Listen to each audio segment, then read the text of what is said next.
Hello, I welcome you all once again to my channel Explore Education. I am Dr. Rashmi Singh, Assistant Professor, Department of Education, SS Khanna Girls Degree College, University of Allahabad. And this time I am going to discuss with you all a new topic, that is comparative analysis of Indian and Western philosophy. I have already discussed the salient features of Indian philosophy as well as salient features of Western philosophy. But in this video, I am dealing the two philosophies simultaneously to take a comparative analysis of both. Okay, so start करते हैं कि though philosophical traditions in India and the West differ in terms of metaphysical presuppositions, cultural settings, and religious frameworks, but they agree on a number of essential ethical concepts and human values, है ना?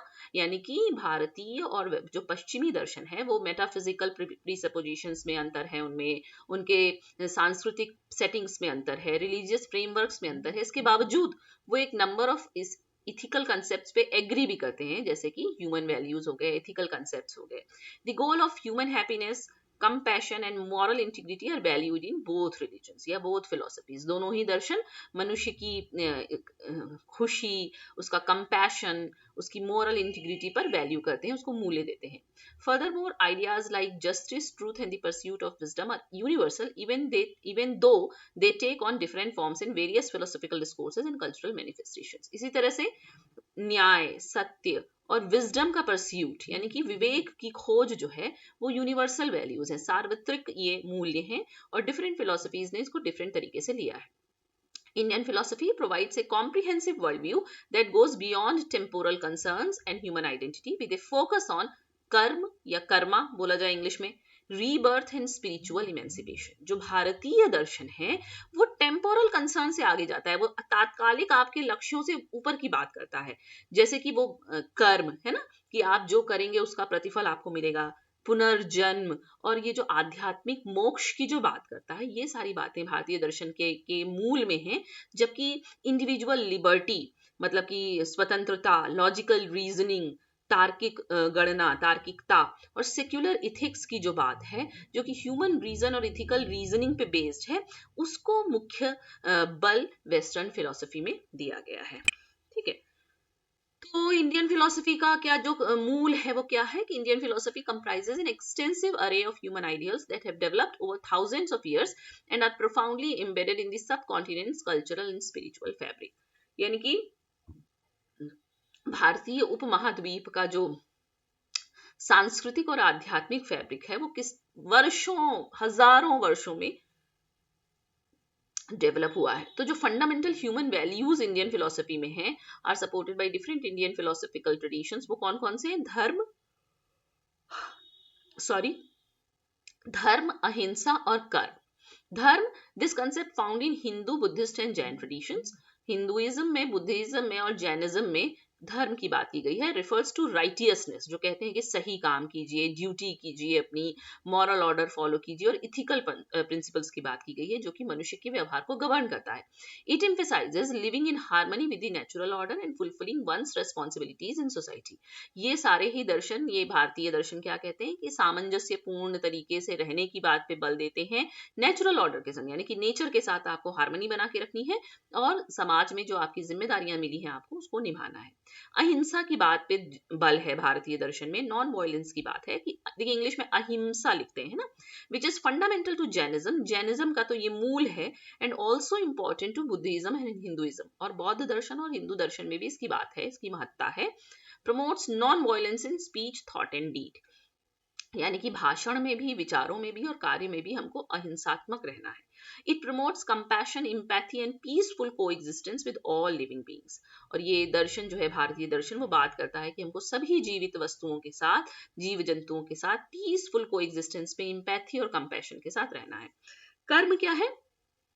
According to the law of karma, which is widely accepted in Buddhism, Hinduism and Jainism, every action has repercussions and people are accountable for their choices. हमारे दर्शन में कहा जाता है कि हर कर्म का, हर क्रिया का प्रतिफल मिलता है. इसे कहा जाता है ना कि जैसा करोगे वैसा भरोगे, अच्छे काम करो तो अच्छा मिलेगा, इस तरीके की बातें. और जो लोग हैं वो अपनी चॉइसेस के लिए अकाउंटेबल होते हैं कि आपने ऐसा चुना इसलिए आपको ऐसा मिल रहा है, वो जिम्मेदार होते हैं उसके लिए, है ना. तो धर्म, अहिंसा और कर्म की बात है. आत्मज्ञान की बात है इंडियन फिलोसफी में, सेल्फ रियलाइजेशन पे बहुत बल है. द कंसेप्ट ऑफ आत्मज्ञान और self realisation is fundamental to Hindu philosophy and describes the realisation of one's actual essence that lies outside of the ego. आपके ईगो से बाहर आपका एक्चुअल एसेंस लाई करता है आपका आत्मज्ञान, और ये आपको पता होना चाहिए. टू अचीव फ्रीडम या मोक्ष from the cycle of birth and death, कहा जाता है कि जब आप इस जन्म मृत्यु के बंधन से मुक्त हो जाते हैं, it entails reflection, meditation and the pursuit of spiritual knowledge. यानी कि तब आपको आध्यात्मिक ज्ञान मिल जाता है, योग से, दर्शन से आप इस जन्म मरण के बंधन से मुक्त हो जाते हैं. Indian philosophical traditions which have their roots in antiquated books and scriptures place a strong emphasis on the inherent value of each person. यानी कि कहते हैं ना कि हर जीव में परमात्मा का अंश है, and the interdependence of all living things. धर्म directs people toward moral behaviour and contented coexistence with society. जो धर्म है वो लोगों को नैतिक व्यवहार के लिए प्रेरित करता है, निर्देशित करता है और समाज के साथ कोएग्जिस्टेंस बनाने के लिए कहता है. Further more in Indian philosophy the quest for, अच्छा धर्म अर्थ काम और मोक्ष की बात है. अर्थ कि आपको फाइनेंशियल वेलबींग भी रखनी है, काम आपको सेंसुअल प्लेजर की भी बात की गई है, एंड मोक्ष escape from the cycle of rebirth. तो धर्म अर्थ काम मोक्ष की बात भारतीय दर्शन में की गई है. Clarifies the complex nature of human existence. ये नहीं कहा गया कि आप गरीब रहिए, आप कोई सेंसुअल प्लेजर नहीं लीजिए, आप सब कुछ करिए, लेकिन आप धार्मिकता से कीजिए, स्पिरिचुअलिटी के साथ कीजिए, और अंतिम लक्ष्य आपका मोक्ष होना चाहिए. Furthermore, the ethical principles of ahimsa, satya and karuna serve as examples of behavior that fosters kindness, empathy and the avoidance of harming any sentient being. तो ये सारी बातें भारतीय दर्शन के मूल में हैं. तो सेलियंट फीचर्स भारतीय दर्शन का क्या हो गया? The reality of the world की बात है. All schools of Indian philosophy recognise the reality of the world. संसार की जो रियलिटी है उसकी बात करता है. Even the Advaita Vedanta of Shankar regards the world as a mere appearance from the standpoint of the absolute, but it recognizes the empirical reality of the world appearance. यानी कि reality of the world को महत्ता है, reality of the self को है. The reality of the permanent self is generally admitted among the heterodox. देखिए heterodox वो दर्शन के शाखा है जो ईश्वर को नहीं मानता, और इसमें चारवाक और बुद्धिस्ट आते हैं. And Buddhists deny the reality of the permanent self. फिर law of karma, as we sow so we reap. जो हम बोएंगे वो हम काटेंगे. There is no escape from the consequences of actions. हमारे दर्शन में ये कहीं नहीं है कि आप कभी अपने कामों से भाग नहीं सकते. Their fruits must be reaped in this life or in future life. या तो आपको इस जन्म में या अगले जन्म में वो प्रतिफल भोगना होगा. ये भारतीय दर्शन में कहा जाता है. Initial pessimism and ultimate optimism. शुरुआत में तो बात करता है भारतीय दर्शन की वो पेसिमिस्टिक है कि संसार में दुख है, जैसे बुद्धिज्म कहता है दुख है, दुख का कारण है, पर कारण का निवारण भी है. निवारण कैसे है? But all kinds of pain can be destroyed in the state of liberation. जब आपको मुक्ति मिल जाएगी, मोक्ष मिल जाएगा, तो सारे दुखों का अंत हो जाएगा. So Indian philosophy is characterised by initial pessimism and ultimate optimism. फिर बॉन्डेज की बात करता है भारतीय दर्शन कि another common view held by all Indian thinkers except Charvaka school is that ignorance of reality is the cause of our bondage and sufferings. कहा जाता है कि हम जो दुखी हैं, जो है ना, ये दर्शन में कहा जाता है माया, हम तृष्णा, इच्छा, जो हम बंधे हुए हैं, जो मोह है, इसकी वजह से हमको सारे दुख और ये बॉन्डेज और सफरिंग्स मिलते हैं. और जब हम इससे मुक्त हो जाएंगे तो हमें लिबरेशन मिल जाएगा. And liberation from these can not be achieve without knowledge of reality. और जब तक आपको सत्य का ज्ञान नहीं होगा तब तक आपका लिबरेशन असंभव है. लिबरेशन की बात हो गई. Means to liberation, the ideas of liberation is common. सभी में मोक्ष की बात की गई है. मोक्ष के लिए मेडिटेशन बताया गया है, करिए. आपको कई तरीके के प्रमाण हैं, मतलब इवन इंडियन फिलोसफी भी लॉजिकल है ना, is not dogmatic and uncritical. Critical है ये, अनक्रिटिकल नहीं है. अंधा जैसे नहीं, अंधे मतलब डॉगमेटिक को कहते हैं एक कि बस झोंक दिया गया, उसी तरह से चले जा रहे हैं बिना कुछ सोचे. ऐसी नहीं है भारतीय दर्शन. Every system of philosophy is based on epistemology और थियरी ऑफ नॉलेज. ये भी प्रमाण के साथ काम करती है. आती है western philosophy. Western philosophical traditions which date back to the ideas of ancient Greece and extend to contemporary European philosophy have concentrated on concepts like, तो वेस्टर्न फिलोसफी जो है, पश्चिमी दर्शन जो है, वो किस पर टिका हुआ है, किस पर निर्भर है? तर्क, individualism and the pursuit of happiness. खुशी मिलनी चाहिए मनुष्य को, मेन उनका उद्देश्य यही है. Western philosophy has been influenced by the works of influential thinkers such as Socrates, Plato, Aristotle, Descartes, Kant and Nietzsche. These thinkers frequently approached ethics, epistemology and metaphysics from a rationalist or empirical standpoint. यानी कि जो पश्चिमी दर्शन है वो तत्व मीमांसा, ज्ञान मीमांसा और मूल्य मीमांसा की बात तर्क के आधार पर करता है। मूलानुभाति मतलब जो ऑब्जर्व करेंगे वही सच है, जो दिखेगा वो सच है ना।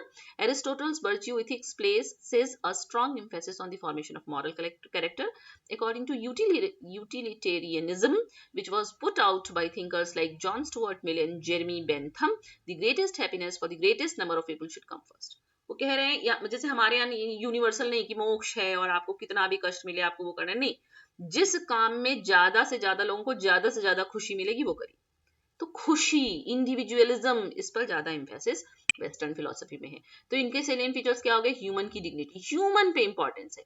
यहाँ हम ह्यूमन पे इंपॉर्टेंस नहीं करते हैं, नेचर पे इंपॉर्टेंस है, परमात्मा पे इंपॉर्टेंस है, स्पिरिचुअलिटी पे इंपॉर्टेंस है, यहाँ ह्यूमन को इंपॉर्टेंस दी गई है। The idea that each person has intrinsic value and dignity is at the heart of many Western philosophical systems. A number of ethical theories, human rights framework, and social justice movements are based on this idea. जितना आपका मानवाधिकार की बात है, सामाजिक न्याय के जितने आंदोलन चले, वो सब इस पर बात करते हैं कि ह्यूमन को सबसे ज्यादा इंपॉर्टेंस मिलनी चाहिए। फ्रीडम की बात करते हैं ये, individual liberty and self determination. इसीलिए देखिए आजकल हम वेस्टर्न फिलोसफी से प्रभावित हैं, इसीलिए सबको फ्रीडम चाहिए, हमारा राइट है, हमको फ्रीडम चाहिए, हमको लिबर्टी चाहिए, हमारी जिंदगी है, हमारे रूल हैं, ये सारी बातें, ये सब पश्चिमी दर्शन का प्रभुत्व है। Political ideologies that support individual liberty, freedom of speech and democratic government all represent this principle, है ना। फिर रैशनैलिटी एंड रीजन पे सबसे ज्यादा बल है।